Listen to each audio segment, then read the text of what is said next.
எல்லோரும் இன்புற்றிருப்பதை தவிர வேறொன்றும் அறியேன் பராபரமே. எனக்கு இந்த மகர ராசியை பற்றி ஒரு சிறு விளக்கத்தோடு உள்ள போயிடுவோம். பொதுவாக மகர ராசி இவங்க எந்த சாமியை வழிபாட்டு பண்ணால் நல்லாயிருக்கும், எந்த கோயிலுக்கு போனால் நல்லாயிருக்கும்? ஏன்னா பிரச்சனைகள் நிறைய சந்திக்கிறோம். பிரச்சனைகள் அப்படிங்கிறது இல்லாமல் இல்லவே இல்லை. ஒரு சகோதரர் கூட ஒரு கமெண்ட்டில் போட்டிருந்தார், அர்ச்சனை மாதிரி இங்கே நாங்கள் பண்ணுற பிரச்சனை, எங்களுக்கு வர பிரச்சனைகள் சுவாமிக்கு பண்ணுற அர்ச்சனை மாதிரி தொடர்ந்து வந்துக்கிட்டே இருக்குது, எங்களுக்கு ஒன்றும் ஒரு முடிவே தெரிகிற மாதிரி இல்லை அப்படின்னு சொல்லியிருந்தார். உண்மைதான் சகோதரரே. பூலோகத்தில் பிறந்திருக்கிற நம்ம எல்லாருக்குமே பிரச்சனைகள் இருக்கும். வாழ்க்கையில் வெளியில் பார்க்கறதுக்கு தான் எல்லாரும் ஒரு விதத்தில் சந்தோஷமாக இருப்பாங்க. ஆனால் அவரவர்கள் வீட்டுக்குள்ளே போய் பார்க்கும்போது ஏகப்பட்ட ப்ராப்ளங்கள் இருக்கும், வெளியில் தெரியவே தெரியாது. உண்மையிலே பிரச்சனையே இல்லாமல் ஒரு மனுஷன் நிம்மதியாக இருக்க முடியாது. ஒரு வீடு கட்டுறோம், அப்பார்ட்மெண்ட்டை கட்டுறோம்னாலும் பூமியை தோண்டி பூமிக்கு சிரமம் கொடுத்து கம்பிகளை வளைச்சி கம்பிகளுக்கு சிரமம் கொடுத்து எல்லாம் இப்படி பல சிரமத்துக்கு இடையில மனிதனுடைய சிரமம், உடல் உழைப்பு, யாரோ ஒருத்தவங்களுடைய வேர்வை, அதில் தான் ஒரு மனிதன் சந்தோஷமாக இருக்க முடியும். அப்போ பிரச்சனைகளை சந்திச்சு தான் ஆகணும். ஆனாலும் நம்ம பண்ணுற பாவங்கள் புண்ணியங்கள் இது நம்மளை காப்பாற்றிட்டு வரும். பாவம் ஒரு நேரத்தில் அந்த பாவத்தினால் அழிந்தவர்களே உண்டு. அந்த பாவம் பண்ணியிருக்கோம் அப்படின்னா அது தெரியாமல் அந்த பாவம் விலகி போயிடணும். அதற்கு புண்ணியம் பெரிய அளவில் ஹெல்ப் பண்ணும். எதுக்கு இந்த ஆலயங்களுக்கெல்லாம் போக சொல்கிறோம், எதுக்கு கோவில்களுக்கு போய் இந்த வழிபாடு பண்ண சொல்கிறோம் அப்படின்னா, ஒரு விடை கிடைக்கணும், நம்ம தேடிக்கிட்டு இருக்கிற ஒரு விடை கிடைக்க வேண்டும் அப்படிங்கிறதுக்காகத்தான். எனக்கு தெரிந்து இந்த விடைங்கிறது யாருக்கிட்ட இருக்குன்னு தெரியாது. அதற்கு தான் ஆலய பிரவேசங்கள் செய்யுங்க அப்படின்னு சொல்கிறோம். மகர ராசியை பொறுத்த வரைக்கும் எனக்கு ஒரு பாட்டு ஒன்று ஞாபகத்து வருது. கொடுத்ததெல்லாம் கொடுத்தான், யாருக்காக கொடுத்தான், ஒருத்தருக்கா கொடுத்தான், இல்லை ஊருக்காக கொடுத்தான். இந்த செல்வ வளங்கள் சந்தோஷம் இதெல்லாம் ஒருத்தவங்களுக்காக கொடுத்தான், எல்லாருக்கும் கொடுத்தான் இறைவன். ஆனால் அதை சில பேர் வாங்கிக்கிட்டு இன்னொருத்தவங்களுக்கு கொடுக்கக்கூடாதுன்னு நினைக்கிறாங்க. அதில் வாங்க முடியாமல் தவிர்ப்பவர்கள் இருப்பவர்களில் முதலிடத்திலே மகர ராசி இருப்பார். எல்லாத்தையும் வாங்கி தானே உள்ளுக்குள்ளே வச்சுக்கிட்டு மற்றவர்களுக்கெல்லாம் ஒன்றும் கொடுக்கக்கூடாது அப்படி நினைக்கிறவங்க மகர ராசிக்காரவங்க இல்லை. யோ உனக்கு 10,000 கிடச்சிதுன்னா எனக்கு ஒரு 2,000 குடியாது, ஏன் காசியாது அப்படின்னு கேட்கக்கூடிய இடத்துல தான் மகர ராசி இருக்கும். கோடான கோடி ரூபாய் பணமே இருந்தாலும் மன சந்தோஷம் ஒரு கப்பு டீல இருக்குங்கிறது மகர ராசிக்கு உணர்த்தக்கூடிய ஆற்றல் ஏற்படும். கோடான கோடி ரூபாய்கள் இருந்தாலும் ஒரு கப்பு டீ, சாதாரணமாக ஒரு டீ கடையில் போய் சாப்பிட்டா அது இருக்கிற சந்தோஷம் எதிலையுமே இல்லை அப்படின்னு மகர ராசியால் உணரக்கூடிய ஆற்றல் உண்டு. அப்போ ஒரு காலகட்டத்தில் குழந்தையே இருந்தவர்கள் மீண்டும் குழந்தையாக மாறுவார்கள். இதான் மகர ராசிக்காரர்கள். சுயநலம் இல்லாதவர்கள், சோர்வு நிலை இல்லாதவர்கள். இப்படிப்பட்ட மகர ராசி அதிர்ஷ்டத்தினால் மட்டுமே முன்னேற்றத்துக்கு வரும், அதிர்ஷ்டத்துக்கு வராது, அதிர்ஷ்டத்தினால் முன்னேற்றத்துக்கு வரும். அது மாதிரி மகர ராசிக்காரர்களுக்கு வரக்கூடிய பேர், வரக்கூடிய கூட்டணி, கணவனாக இருந்தால் மனைவி, மனைவியாக இருந்தால் கணவன், குடும்பத்தார்கள், நண்பர்கள், இது மாதிரி யாரோ ஒரு பேர் கூட்டணி. இந்த கூட்டணியினால் உயர்ந்தவர்களும் உண்டு, தாழ்ந்தவர்களும் உண்டு. ஒரு ஹஸ்பண்ட் ஒய்ஃபு, ஹஸ்பண்ட் மகர ராசி, அந்த ஒய்ஃபால் முன்னேற்றத்துக்கு வர முடியும். அதே ஒய்ஃபு மகர ராசி, ஹஸ்பண்டால் கீழே இறக்கத்துக்கு தான் வர முடியும். நல்ல வார்த்தை கவனிங்க. ஏன்னா ஹஸ்பண்ட் எது செய்தாலும் கை தட்டுபவர்கள் கை தட்டி உற்சாகப்படுத்திட்டாங்கன்னா அந்த மனைவி ஹஸ்பண்ட் முன்னேற்றத்துக்கு வர முடியும். அதே மனைவி மகர ராசியாக இருந்து பக்கத்தில் ஹஸ்பண்டு எதுக்குமே கைத்தட்டலை, அரவணைக்கலை அப்படின்னா அந்த மனைவி சரிவை நோக்கி போவாள். இன்னும் சொல்ல போனால் சாவதே மேலும் கூட நினைக்கிறவங்களாம் இருக்காங்க. காரணம் என்னன்னா, மகரம் ஆண்களை உயர்த்துது, பெண்களுக்கு ஒரு சில சிரமத்தை கொடுக்குது. நான் நிறைய இடத்துல பார்க்குறோம். அதில் என்ன செய்யலாம் அப்படின்னா, அவர்கள் சில வேலைகளை, வழிபாடுகளை, வேலை முறைகளை மாற்ற வேண்டும். அப்படின்னா மகர ராசிக்காரர்கள் முதல்ல அதீதமான அன்பு யாரிடத்திலும் வைக்க வேண்டாம். அதீதமாக அன்புன்னா ரொம்ப நேசிக்கக்கூடிய ஆற்றல் வேண்டாம். மகரத்தை பொறுத்த வரைக்குமே அவிட்டமாக இருக்கட்டும், சதயமாக அவிட்டமாக இருக்கட்டும், திருவோணமாக இருக்கட்டும், உத்திராடமாக இருக்கட்டும், உத்திராடம், திருவோணம், அவிட்டம், இதுல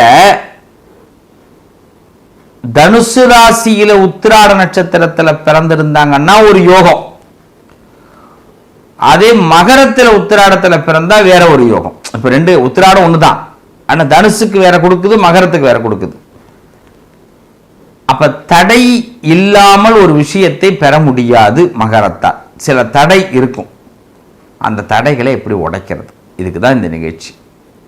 ஸ்கிப் பண்ணாம பாருங்க.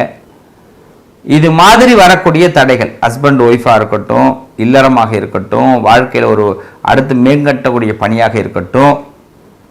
அப்போ இதில் என்னதான் பண்ணலான்னா, ரெண்டே விஷயத்தை மட்டும் பதிவு பண்ணுறேன். மகர ராசி மற்றவர்கள் பேச்சுக்கு அதிகமாக செவி கொடுத்தே தீரணும். ஆனால் அவங்க பேச்சை முழுமையாக நம்ம எடுத்து நடத்தணும்னு அவசியம் இல்லை. கேட்கணும், கேட்டாலே போதும். கேட்குற மாதிரியாவது நடிக்கணும். எங்கள் மாமனார் சொல்லுவார் பிள்ளைங்களை பார்த்து, படிங்க, இல்லைன்னா படிக்கிற மாதிரி நடிங்கப்பா அப்படின்னு. ஒரு சந்தோஷம்தான். பெத்த பிள்ளைங்க நம்ம பணம் கட்டி ஒரு ஹாஸ்டல்லையோ இல்லைன்னா ஒரு பள்ளிக்கூடத்துலையோ சேர்த்து பல லட்சம் செலவு பண்ணி படிக்க வைக்கிறோம்னா அந்த பிள்ளைய படிக்க பார்க்குறப்பெல்லாம் புத்தகத்தோடு நின்றுதுன்னா அப்பா அம்மாவுக்கு எவ்வளோ சந்தோஷமா இருக்கும். செல்லோடு நின்றுட்டு இருந்தால் எவ்வளோ கோபம் வரும் இல்லையா? படிக்கணும், இல்லைன்னா படிக்கிற மாதிரி நடிக்கணும். அதே மாதிரி தான் மகர ராசியிலே பிறந்தவர்கள் ஒரு சில நடிப்பு திறனை உண்டு பண்ணிக்கணும். நமக்கு பக்கத்தில் இருக்கிறவங்க எல்லாரும் அன்பா இருப்பாங்க, பண்பா இருப்பாங்க, நமக்கு பிடிச்ச மாதிரி இருப்பாங்க, நமக்கு பிடிச்ச வாழ்க்கை அவங்க கொடுப்பாங்க நினைக்கவே நினைக்காதீங்க, வேண்டாம். அவங்களுக்கு ஒத்துழைப்பு கொடுக்கிறவர்களாகத்தான் மகரம் இருக்கும், இருந்தே ஆகணும். மகரத்துக்கு ஒத்துழைப்பு கொடுப்பவர்களாக இருக்க மாட்டாங்க. மகரம் தெய்வ கூட்டணி மட்டும்தான் போடலாம். தெய்வத்தோடு கூட்டணி, எனக்கு எதுவுமே வேண்டாம் அப்படின்னு சந்நியாசத்துக்கு தயாராக இருந்தால் மகரத்திற்கு நிச்சயமாக சொல்றேன், சந்நியாசத்தை விரும்பினால் அவர்களுக்கு லௌகீகம் கிடைக்கும், லௌகீகத்தை விரும்பினால் சந்நியாசம் கிடைக்கும். இதான் மகரம். புரிஞ்சுக்குங்க, செய்தி ரொம்ப எளிமையா பேசிட்டோம். அதே மகர ராசிக்காரர்களுக்கு ஒரு திருப்பு முனையே கிடையாதா? எங்க வாழ்க்கையில் ஒரு மாற்றம் வேணுமே, வெறுமை தானே இருக்கு, எங்கள்கிட்ட இவ்வளோ உழைப்பு இருக்கு, இவ்வளோ கடினமான சில செயல்களை செய்கிறோம், ரொம்ப நம்பிக்கை வச்சிருக்கிறோம், ஆனால் எங்களுக்கு என்ன எதுவுமே கிடைக்கலன்னா தயவு செய்து ஆன்மீக வழியில் உள்ளே வாருங்கள்.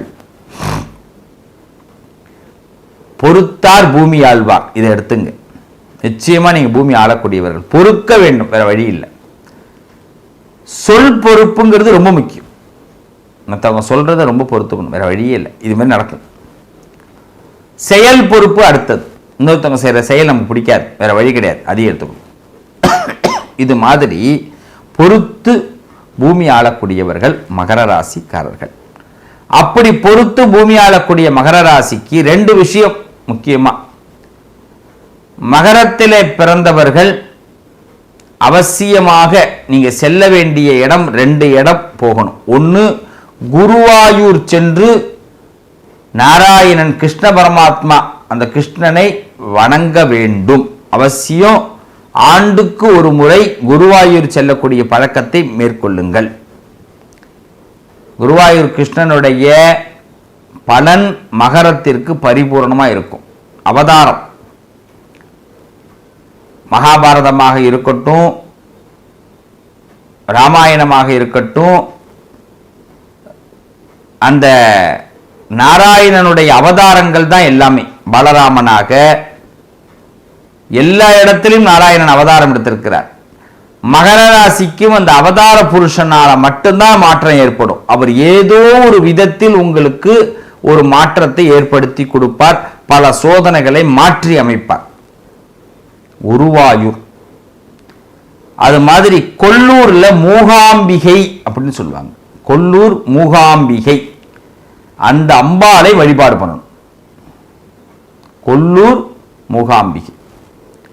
மூன்றாவது ஸ்தலம் காஞ்சிபுரத்தில் இருக்கக்கூடிய காமாட்சியை வழிபாடு பண்ணணும். காஞ்சிபுரத்தில் இருக்கக்கூடிய காமாட்சி. இந்த 3 ஸ்தலங்கள் மகரத்திற்கு பெரிய திருப்பு முனைகளை ஏற்படுத்தும். இதுல முக்கியமா மகர ராசிக்காரர்கள் திரு ஆவின்குடி அப்படின்னு சொல்லக்கூடிய பழனி ரொம்ப முக்கியம். பழனிக்கு முருகபெருமானை நினைத்து ஒரு செவ்வாய்க்கிழமையில அந்த முருகனை பழனியில் இருக்கக்கூடிய ஆண்டவரை போய் பார்க்கணும். அதுவும் படியேறி போய் பாருங்க. தயவு செய்து முடியலைனாலும் பொறுமையா படியேறுங்க. இந்த என்னமோ அந்த மேல இந்த ட்ரெயின் ஒன்று சொல்றாங்களே, ஒன்று சொல்றாங்க தொங்கிக்கிட்டே போவேன், அதெல்லாம் வேண்டாம். படியேறி போய் பழனி ஆண்டவரை தரிசனம் பண்ணுங்க. மகரத்திலே பிறந்தவர்களுக்கு கீழே விபூதி வாங்கி பூசிட்டு படியேறி போய் பழனி ஆண்டவனை வணங்குபவர்களுக்கு சஷ்டி திதியாக இருக்கட்டும், செவ்வாய்க்கிழமையாக இருக்கட்டும், இல்லை நாம பிறந்த நட்சத்திரமான உத்திராடம், அவிட்டம், திருவோணமாக இருக்கட்டும், இந்த 5 நாட்கள்ல ஒரு நாள்ல முருகனை போய் வழிபாடு பண்ணுங்க. நம்பவே மாட்டீங்க, ஆண்டியாக இருப்பவர்களை அரசனாக ஆக்குவான். ரொம்ப எளிமையான மெத்தட் தான் நான் சொல்லி கொடுத்திருக்கிறேன். ஆக மகரம் இதை பின்பற்றி ஆக வேண்டும். இந்த மகர ராசியிலே பிறந்த அன்பு சகோதர சகோதரர்கள் இந்த பரிகாரங்களை நண்பர்கள் செய்தாக வேண்டும். இப்படி இந்த ஆலயங்கள்ல உங்களுடைய பாதங்கள் படும் பொழுது முதல்ல நிம்மதி கிடைக்கும். ஏகாம்பரநாதர் சுவாமி, காமாட்சி வழிபாடு. காஞ்சிபுரம் போயிட்டோம்னா வரதராஜ பெருமாளை தரிசனம் பண்ணாம வர முடியாது, அவரை தரிசனம். காஞ்சி மடத்துக்கு போகணும் அவசியம். மடத்துல போய் நிச்சயமா ஒரு 20 நிமிஷமாவது ஒரு தபம் பண்ணுங்க. மகா பெரியவாளுடைய அனுகிரகம் கிடைக்கும். பழனிக்கு அவசியம் போகணும், படியேறி தான் வழிபாடு பண்ணணும் மகர ராசியில் பிறந்தவர்கள். இதெல்லாம் அனுபவ உண்மை, எதுவுமே பொய் கிடையாது. திருமுருகாற்றுப்படை, கந்த குரு கவசம், இதையெல்லாம் பாராயணம் பண்ணுவோம். கந்த சஷ்டி கவசம் பாராயணம் பண்ணுவோம். உண்மையிலே மகர ராசிக்காரங்க வீட்டுக்குள்ள போனா நான் அப்படியே அறுபடைக்கு உள்ள போன மாதிரி இருக்கும். வீடு அப்படியே கம கம கமன்னு இருக்கணும். வீட்டுல வாசனை நிறைய, பச்சைக்கல் பூர வாசனை, ஏலக்காய் வாசனை, கிராம்பு, ஜாதிக்காய், இது மாதிரி வாசனைகள் அங்க இருக்கணும். சந்தனம், சந்தனாதி தைலம், பன்னீர். ஒரு ஆலயத்திற்குள்ள போனா என்ன ஒரு மாற்றம் இருக்குமோ அந்த வைப்ரேட் மகர ராசிக்காரர்கள் வீட்டுக்குள்ள போனா இருக்கணும் ப்ளீஸ். அப்பதான் தெய்வம் உங்க இடத்துல இருக்கும். ஏன்னா நீங்க கோடீஸ்வரர்கள், குபேரர்கள். யாரோ ஒரு வார்த்தை சொல்லிட்டாங்க, ஏதோ ஒன்று சொல்லிட்டாங்கன்னு அதையே நினைச்சுக்கிட்டு மனசை போட்டு வருத்திக்கிட்டு இருக்காதீங்க. கடவுள் உங்களுக்கு நிறைய நல்லது கொடுப்பார். ஒரு இறக்கத்தை கொடுத்தா 2 ஏற்றத்தை கொடுப்பார். மைசூருக்கு போகணும், ஈரோட்டில் இருந்து சத்தியமங்கல வழியாக தான் போய் ஆகிறோம், பண்ணாரி வழியாக. எத்தனை ஹேர்பின் பெண்டிங்கு, உயிரை பணைய வச்சு டிராவல் பண்ணுறோம். ஆனால் மேலே மைசூருக்கு போனால் எவ்வளோ ஆனந்தம் நினச்சி பாருங்க. ஆனந்தம் வரணும் அப்படின்னா இத்தனை ஹேர்பின் கட்டிங்க கடந்தா தானே முடியும். உண்டா இல்லையா? நீங்க ஏங்க ரோட்டை பார்த்து வண்டி ஓட்டுறாரு, டிரைவர் அழைச்சின்னு போறாரு, நம்ம உட்கார்ந்து போறோம், நம்ம இயற்கையை ரசிப்போம். அவர் எப்படி ஓட்டுறாருன்னு பார்த்தா பயந்துக்குன்னே போகணும். சில ஓனர்லாம் பார்த்துருக்கீங்களா, காரு வந்து BMW கார் வச்சுருப்பாங்க, ஆடி கார் வச்சுருப்பாங்க, ஏதோ பெரிய பெரிய கார் கோடியில் வச்சுருப்பாங்க. டிரைவர் ஓட்டுவார், நிம்மதியாக பாட்டு கேட்டுட்டு நிம்மதியாக போகலாம். ஆனால் இவங்க ஒரு சங்கடத்திலேயே போவாங்க. தூக்கம் கூட இல்லாமல் போகிறவர்கள் எத்தனையோ பேர் வாகன பயணங்கள்ல இருக்கிறாங்க தெரியுமா? அப்ப மகர ராசிக்காரர்கள் துக்கத்தை தூர விரட்டி அடிக்கணும் அப்படின்னா இந்த ஆலய வழிபாடுகள் அவசியம் பண்ணுங்க. உண்மையிலேயே சொல்றேங்க, இறைவன் உங்க பக்கம் இருக்கிறாங்க. மகர ராசிக்காரர்களுக்கு ஜீவ ஞானம் ஏற்படும். ஒரு காலகட்டத்தில் 36 வயசுல ஒரு மார்க்கம் ஏற்படும், 52ல் ஒன்று ஏற்படும், 66ல் ஒன்று ஏற்படும். 36, 52, 66 இந்த வயசுகள்ல பார்த்தீங்கன்னா இந்த இடத்துல ஒரு ஜீவ ஒளியே தென்படுங்க. சிறு வயசுலயே ஞானத்தை பெற முடியும். ஞானம்னா என்னங்க? நான் பண்ற தப்புன்னு எனக்கு தெரியும், அது பேர் தான் ஞானம். திருப்பி செய்யலாமா வேணாமாங்கிறது போராட்டத்தின் அடிப்படை. செஞ்சாலும் ஞானம் இருக்கு பாருங்க, அது என்னை காப்பாத்திட்டு வரும். குறைப்பேன் தப்ப. கோபமே வேணாங்க மகரத்திற்கு. ஆனா ஒரு நேரம் கோபத்திலே வாழ்ந்தது மகரமாக இருக்கும்.